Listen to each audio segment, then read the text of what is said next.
A continuación, haré la presentación de la práctica de laboratorio líneas espectrales con espectrómetro con el software Spectral Lab. Esta práctica se realizó para la materia de Física Moderna de la Universidad Distrital Francisco José de Caldas y es presentada por los estudiantes Luisa Nieto, Emanuel Álvarez, Jimer López, Jenny Torres y es dirigido a la doctora Patricia Abdel Rahim. En esta imagen se muestra el montaje de la práctica realizada en el Laboratorio de Física de la Universidad Distrital Francisco José de Caldas. Los materiales utilizados son: primero, espectrómetro USB compacto; segundo, espectrómetro UV USB compacto; tercero, soporte de fibra; cuarto, tubos espectrales, helio, argón, neón, mercurio; quinto, soporte para tubos espectrales; sexto, adaptador de corriente de alta tensión, 10 kV; séptimo, resistencia de prueba, 100 kΩ; octavo, conectores banana-banana; noveno, PC con Windows 2000 XP Vista. A continuación, veremos el procedimiento para la práctica. Primero, se inserta el tubo espectral en el soporte para el tubo espectral. Segundo, se coloca la guía de onda de fibra óptica en el soporte correspondiente. Ponga este enfrente al tubo espectral. Tercero, encienda el adaptador de alimentación de alta tensión y aumente lentamente la tensión hasta que encienda el tubo espectral, de 2 a 5 kV. Cuarto, baje la tensión a 0 para eliminar el espectro de fondo. Quinto, de nuevo aumente lentamente la tensión hasta que el tubo espectral se encienda. Sexto, use el control para detener la medición. Guarde el espectro y observe la gráfica para cada uno de los tubos espectrales disponibles de la misma manera. En esta imagen observamos el montaje del tubo espectral. En esta imagen podemos apreciar el montaje propuesto para la práctica de laboratorio. El primer tubo de gas utilizado en la práctica de laboratorio fue el tubo espectral de helio. En este video observamos cómo se aumenta la tensión de la fuente de alimentación hasta encenderse el tubo de gas.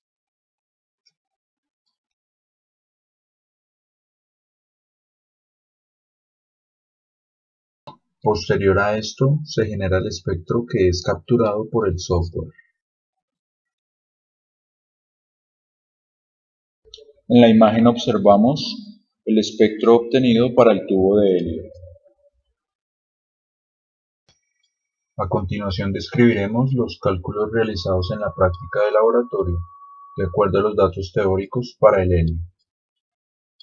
Vamos a calcular la frecuencia de la línea espectral, la energía incidente y la velocidad del electrón de cada línea espectral para aquellas longitudes de onda que superen el 50% de la intensidad. Primero hallamos la frecuencia, la cual es igual a la velocidad de la luz dividido entre la longitud de onda. Luego hallamos la energía incidente, la cual es igual al producto entre la constante de Planck y la frecuencia hallada anteriormente. Finalmente hallamos la velocidad del electrón, la cual es igual al cociente de la constante de Planck dividido entre el producto de la longitud de onda multiplicada por la masa del electrón. Esta es la tabla correspondiente a los datos prácticos para el helio, de acuerdo a los cálculos descritos anteriormente. Si comparamos los datos teóricos del helio con los datos de la gráfica obtenida en la práctica de laboratorio, podemos apreciar que coinciden muchas de las líneas espectrales. Por otra parte, aparecen algunas líneas espectrales con longitud de onda mayor a 700 nanómetros, que teóricamente no existen. Tal vez estas diferencias pueden ser causadas porque no contamos con unas condiciones ideales similares a las de un laboratorio de pruebas avanzado. El segundo tubo de gas utilizado en la práctica de laboratorio fue el tubo espectral de neón. En este video observamos cómo se aumenta la tensión de la fuente de alimentación hasta encenderse el tubo de gas. Posterior a esto se genera el espectro que es capturado por el software. En la imagen observamos el espectro obtenido para el tubo de neón. A continuación describiremos los cálculos realizados en la práctica del laboratorio de acuerdo a los datos teóricos para el neón. Vamos a calcular la frecuencia de la línea espectral, la energía incidente y la velocidad del electrón de cada línea espectral, para aquellas longitudes de onda que superen el 25% de intensidad. Primero hallamos la frecuencia, la cual es igual a la velocidad de la luz dividido entre la longitud de onda. Luego hallamos la energía incidente, la cual es igual al producto entre la constante de Planck y la frecuencia hallada anteriormente. Finalmente hallamos la velocidad del electrón, la cual es igual al cociente de la constante de Planck dividido entre el producto de la longitud de onda multiplicada por la masa del electrón. En esta imagen también podemos observar la tabla correspondiente a los datos prácticos para el neón, de acuerdo a los cálculos descritos anteriormente. A continuación, observaremos el mismo procedimiento para los tubos espectrales de argón y mercurio.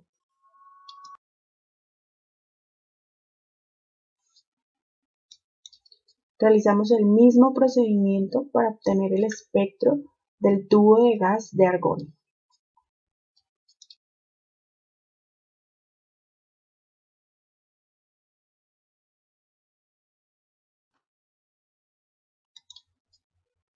Y para finalizar nuestra práctica, el espectro obtenido del tubo de gas de mercurio.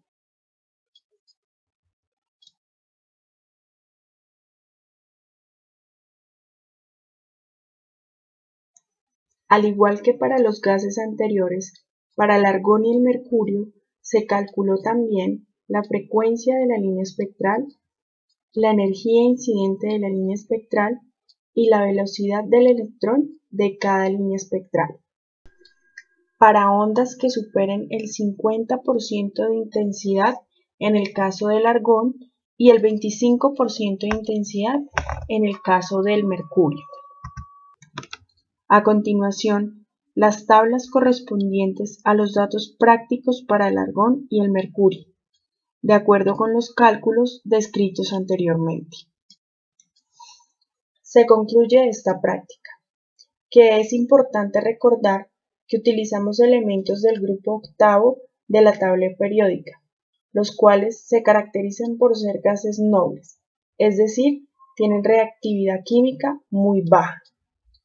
También es importante recordar que los datos obtenidos en esta práctica pueden presentar algunas alteraciones con respecto a los datos teóricos encontrados por cada uno de los gases utilizados, pues estos se realizaron en laboratorios especializados libres de ruido, lo que incide directamente sobre el gas y la toma de datos.